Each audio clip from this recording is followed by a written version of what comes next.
Speaker, আমি দুঃখ প্রকাশ করছি, কয়েকবার মাই লর্ড বলে ফেলেছি। ওকালতি করতে করতে বানো স্পিকার আসলে এটা চলে আসে মুখে। I am really sorry for that.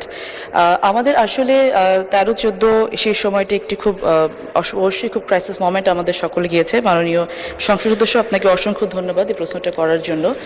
আমরা যে এখন সাফটিনেট আমাদের প্রোগ্রামসগুলো চালু রয়েছে, এগুলো আমরা এই মুহূর্তে যেটা করছি ডিস্ট্রিবিউশন লেভেলে গিয়ে আমরা বিভিন্ন সময় দেখেছি অনেক ধরনের আমাদের কমপ্লেইন সামনে এসেছে যে অনেক সময় ডিস্ট্রিবিউশনটা ঠিকমতো হয় না, হলেও আবার সেখান থেকে বেনিফিশিয়ারি এন্ড থেকে অনেক ধরনের ক্লেম করা হয়, টাকা চাওয়া হয়, যেটা অবশ্যই একটি অনেক বড় দুর্নীতির একটা অংশ।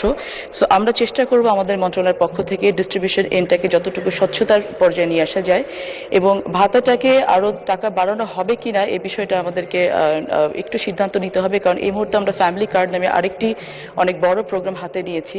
আমরা হয়তো ক্রমান্বয়ে চেষ্টা করব যে একটি ইন্টিগ্রেটেড সিস্টেমের মাধ্যমে